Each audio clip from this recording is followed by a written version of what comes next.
Hello friends, welcome to back my YouTube channel Prachand classes में आप सभी का स्वागत करता हूं। दोस्तों कैसे हैं? आई होप आप लोग ठीक होंगे। दोस्तों जैसा कि आप लोग जान रहे हैं कि हम एनसीईआरटी बुक कक्षा 6 का जियोग्राफी आप लोग के समक्ष लेके आए हैं। दोस्तों आज हमारा अगला चैप्टर है, पार्ट 5 है पृथ्वी के प्रमुख परिमंडल।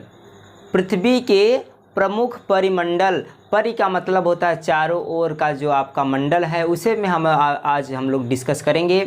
दोस्तों अगर हमारे चैनल पर नए हो तो चैनल को हमारे सब्सक्राइब कर लीजिए और वीडियो पर नए हो तो वीडियो को लाइक करके अपने दोस्तों में ज़्यादा से ज़्यादा शेयर करें।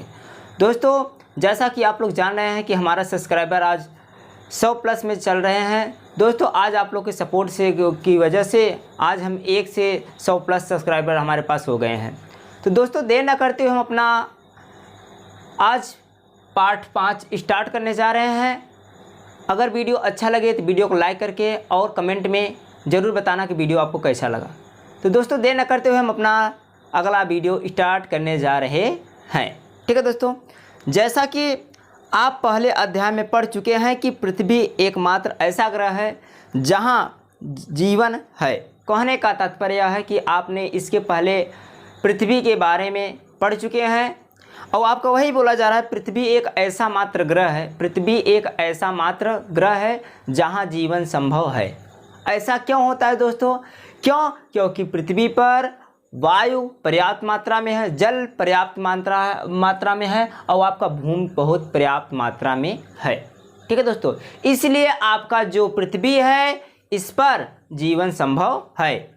इसलिए आपका एक पृथ्वी क्या है भैया? एक ऐसा ग्रह है जिस पर मानव या फिर जीव पाए जाते हैं। ठीक है दोस्तों, आगे देखिए, मानव यहाँ जीवित रह सकता है। कहने का तात्पर्य जो आपका पृथ्वी है, इस पृथ्वी पर मानव क्या हो सकता है? जीवित रह सकता है। ठीक है दोस्तों, क्योंकि जीने के लिए आवश्यक तत्व भूमि, जल तथा हवा पृथ्वी पर मौजूद है। कहने का तात्पर्य यह है कि भैया ध्यान दीजिए, क्यों जीवन यहाँ पर उपयोग है, क्यों जीवन यहाँ मतलब जीवित रह सकते हैं पृथ्वी पर? क्योंकि यहाँ आवश्यक तत्व जैसे आपका भूमि हुआ, जल हुआ और साथ साथ आपका भैया ध्यान दीजिए हवा हुआ, यह पृथ्वी पर विद्यमान है, मौजूद है। ठीक है दोस्तों, आगे देखिए, पृथ्वी की सतह ऐसी है जिसमें पर्यावरण के 3 महत्वपूर्ण घटक आपस से मिलते हैं। कहने का तात्पर्य जो आपका पृथ्वी की सतह एक ऐसी सतह है, जो पृथ्वी का आपका सतह है, बोला जा रहा है एक ऐसा सतह है जिसमें पर्यावरण के 3 महत्वपूर्ण घटक क्या है भैया? सम्मिलित हैं, आपस में मिले हुए हैं। पहला आपका है भैया भूमि, भूमंडल, दूसरा आपका भैया वायुमंडल और तीसरा आपका है जलमंडल, जिसे हम लोग बोलते हैं वायु, जल तथा भूमि। तो भूमि को यहाँ पे कहा गया है भूमंडल और आपका भैया ध्यान दीजिए वायु को वायुमंडल और आपका तीसरा जल है आपका जलमंडल। ठीक है दोस्तों, वही बोला जा रहा है तथा एक दूसरे को प्रभावित करते रहते हैं और ये तीनों आपस में एक दूसरे को प्रभावित करते रहते हैं। मनुष्य को इन तीनों की आवश्यकता होती रहती है। ठीक है दोस्तों, पृथ्वी का ठोस भाग जिस पर हम रहते हैं उसे भूमंडल कहा जाता है। कहने का तात्पर्य आपका भूमंडल क्या होता है? जिस पर मतलब पृथ्वी का वह ठोस भाग, ठोस का मतलब कठोर, वह भाग जिस पर हम रहते हैं, निवास करते हैं, रहते हैं, उसे ही हम क्या कहेंगे दोस्त? भूमंडल कहते हैं। ठीक है दोस्तों, अगला है गैस की परतें जो पृथ्वी के चारों ओर से घेरी हैं। कहने का तात्पर्य है जो पृथ्वी है वह चौफेर गैसों से क्या हुआ है भैया? घिरा हुआ है। ठीक है दोस्तों, घिरा हुआ है, वही बोला जा रहा है उसे क्या कहा जाएगा भैया? वायुमंडल कहा जाता है। जो आपका भैया वायु है वह भैया पृथ्वी को चारों ओर से क्या है भैया? घेरा हुआ है। और भैया ध्यान दीजिए इस वायु में अनेक प्रकार के गैस विद्यमान हैं। जैसे आपका भैया ध्यान दीजिए ऑक्सीजन, हमें जीवित रहने के लिए भैया ऑक्सीजन की आवश्यकता होती है। नाइट्रोजन उपस्थित है, साथ साथ कार्बन डाइऑक्साइड तथा दूसरी गैस भी क्या होती हैं? पाई जाती हैं। इन वायु में, इन हवाओं में ऑक्सीजन के अलावा कार्बन डाइऑक्साइड, नाइट्रोजन तथा अन्य गैसें क्या है भैया? विद्यमान है, पाई जाती हैं। पृथ्वी के बहुत बड़े भाग पर जल पाया जाता है जिसे जलमंडल कहा जाता है। कहने का तात्पर्य यह है कि पृथ्वी पर जल की मात्रा बहुत ज़्यादा है। ठीक है दोस्तों, तो पृथ्वी के बहुत बड़े भाग पर जल पाया जाता है जिसे हम क्या कहते हैं? जलमंडल कहते हैं। आपका तीसरा हेडिंग क्या हुआ भैया? जलमंडल। ठीक दोस्तों, जलमंडल में जल की सभी अवस्थाएं जैसे भैया बर्फ, जल एवं जलवाष्प सम्मिलित है। कहने का तात्पर्य है कि जो आपका जलमंडल है, जल में भैया ध्यान दीजिए इसकी सभी अवस्थाएं विद्यमान हैं, उपस्थित हैं। जैसे आपका भैया ठोस होना, बर्फ में है ना, बर्फ जैसे आपका क्या होता है, ठोस होता है।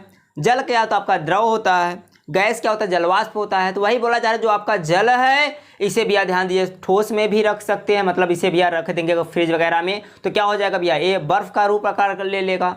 अगर इसे भैया ध्यान दीजिए हम क्या करें भैया, थोड़ा मतलब रख दे तो भैया पिघल जाएगा, तो भैया द्रव में हो जाएगा। और इसे थोड़ा हम उबाल देते भैया आपका क्या हो जाएगा भैया, जलवाष्प बनकर उड़ जाएगा। तो वही आपका बोला जा रहा है जो जल है इसमें भैया ध्यान दो तीनों अवस्थाएं क्या भैया विद्यमान है। ठीक, जीव मंडल एक सीमित क्षेत्र है। कहने का मतलब आपका एक और है भैया जिसे बोलते हैं जीव मंडल एक सीमित क्षेत्र है जहां स्थल, जल एवं हवा एक साथ मिलते हैं, जहां सभी प्रकार के जीव पाए जाते हैं। कहने का तात्पर्य जहां ये तीनों रहेंगे वहां पर जीवन संभव है। अगर इन तीनों में से एक नहीं है तो भैया ध्यान दो उस जगह पर जीवन संभव नहीं होगा। तो कहने का तात्पर्य यही है कि जहां ये स्थल मतलब आपका भैया भूमि, जल मतलब आपका जलमंडल, इसके बाद हवा मतलब वायुमंडल, ये सब अगर मिले हैं तो वहाँ पर भैया ध्यान दीजिए सभी प्रकार के जीव क्या होंगे भैया विद्यमान रहेंगे, प्राप्त होंगे, वहाँ पर आपको मौजूद मिलेंगे।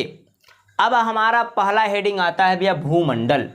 इसमें भैया ध्यान दीजिए अभी हमने छोटे छोटे परिभाषा से सीखा कि भैया पृथ्वी का वह ठोस भाग जिस पर हम लोग रहते हैं उसे भैया भूमंडल कहते हैं। अब थोड़ा इसके बारे में थोड़ा डिटेल में हम लोग जानेंगे। ठीक है दोस्तों, तो हमारा पहला आज हेडिंग है भैया भूमंडल। ठीक है दोस्तों, देखिए पृथ्वी के ठोस भाग को भूमंडल कहा जाता है। हमने पहले ही बता दिया जो पृथ्वी का भैया ठोस भाग है जिस पर हम लोग रहते हैं, निवास करते हैं, वही आपका दोस्त क्या है भैया भूमंडल है। यह भूपर्पटी की चट्टानों तथा मिट्टी की पतली परतों का बना होता है। कहने का तात्पर्य जो आपका भैया भूमंडल होता है यह भूपर्पटी की चट्टानों, सैल पदार्थों तथा मिट्टी की पतली परतों का क्या होता है भैया बना होता है, मिश्रण होता है, मिलकर क्या होता है भैया बना होता है, जिसमें जीवों के लिए एक पोषक तत्व पाए जाते हैं। जिसमें भैया ध्यान दीजिए जीवों के लिए क्या पाए जाते हैं, पोषक तत्व पाए जाते हैं।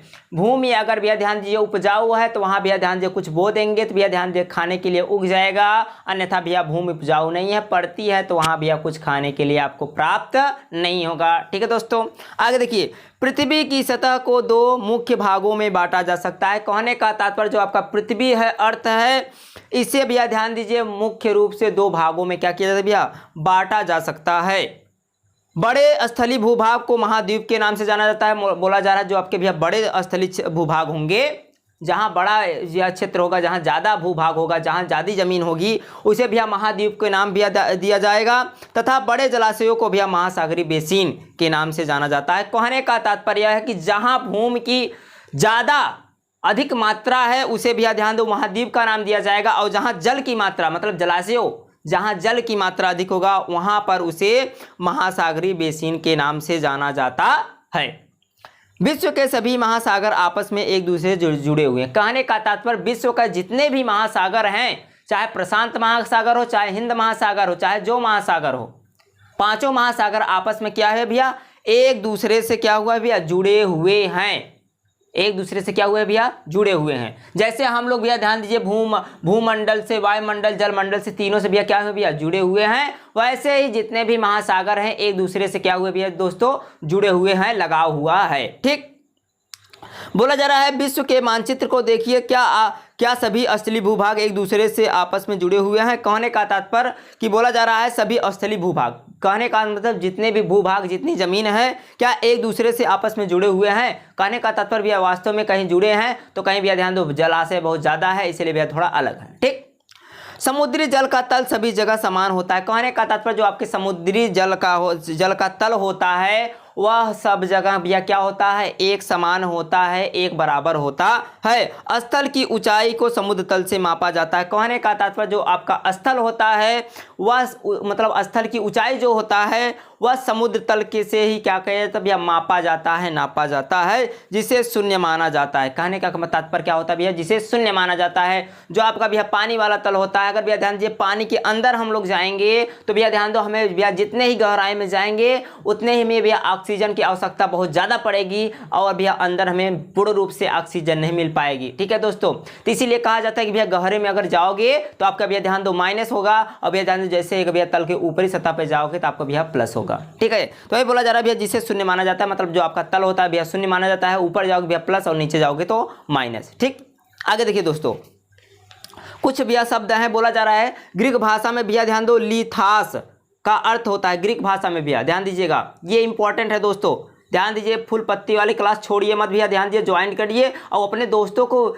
उठा लाइए कि भैया प्रचंड क्लासेस ला दिया है महासंग्राम यूपीएससी का एनसीईआरटी बुक भी दोस्तों। ठीक है, बोला जा रहा है ग्रीक भाषा में लिथास का अर्थ है पत्थर। किसका मतलब? लिथास का अर्थ होता है भैया पत्थर, एटमास का अर्थ होता है वाष्प। एटमास का मतलब क्या होता है दोस्तों? वाष्प। और ह्यूडर का अर्थ होता है जल। ह्यूडर का अर्थ क्या होता है भैया? जल। और बायो का अर्थ है जीवन। बायो का अर्थ क्या है दोस्तों? जीवन। जैसे कहते हैं बायोलॉजी ना, जंतु विज्ञान, जीव विज्ञान ना दोस्तों। ऐसे ही आप भैया ध्यान दीजिए, जानते रहे भैया लिथास का अर्थ होता है भैया पत्थर, एटमास का अर्थ होता है वाष्प, और ह्यूडर का अर्थ होता है भैया जल, और बायो का अर्थ होता है जीवन। ठीक है दोस्तों, आगे देखते हैं कि भैया ध्यान दीजिए, जब समुद्र तल का जो भैया ध्यान दीजिए तल होता है उसे भैया शून्य माना जाता है, शून्य होता है। तो भैया आगे देखो, विश्व का सबसे ऊंचा शिखर माउंट एवरेस्ट। कहने का तात्पर्य भैया ध्यान दीजिए, विश्व का, पूरे संसार का सबसे ऊंचा शिखर भैया आपका माउंट एवरेस्ट है, जो समुद्र तल से, जो समुद्र के तल से 8,848 मीटर ऊंचा है। कहने का तात्पर्य है दोस्तों कि भैया ध्यान दीजिए, विश्व का सबसे ऊंचा शिखर अगर कोई पूछे तो भैया बेहिचक भैया बताइए भैया आपका क्या है? माउंट एवरेस्ट है, जिसका भैया ध्यान दीजिए समुद्र तल से, जिसके समुद्र तल से 8,848 मीटर क्या है भैया? ऊंचा है, उठा हुआ है। विश्व का सबसे गहरा भाग प्रशांत महासागर का मेरियाना गर्त है। कहने का तात्पर्य अगर बोला जाए, विश्व का सबसे गहरा भाग आपका भैया प्रशांत महासागर है। ठीक है दोस्तों, याद रखिएगा कि सबसे बड़ा महासागर, सबसे गहरा महासागर भैया प्रशांत महासागर का मेरियाना गर्त है। क्या है? मेरियाना गर्त है, जिसकी गहराई 11,022 मीटर है दोस्तों। कितना हजार है? 11,022 मीटर है दोस्तों। ध्यान दीजिएगा, प्रशांत महासागर का जो आपका मेरियाना गर्त है। ठीक, क्या आपने कभी कल्पना की कि समुद्र की गहराई पृथ्वी के सबसे ऊंचे भाग से इतनी अधिक भी हो सकती है? कहने का तात्पर्य, कभी आपने सोचा, कभी कल्पना किया कि दोस्तों जो आपका भैया ध्यान दीजिए समुद्र की गहराई है, जो समुद्र का भैया गहराई है वह पृथ्वी के सबसे ऊंचे भाग से इतनी अधिक भी हो सकती है क्या? ठीक है दोस्तों, कभी सोचा हमने? नहीं, हमें सोचना चाहिए। ठीक है दोस्तों, तो ये हमारा आज रहा भैया ध्यान दीजिए भूमंडल दोस्तों।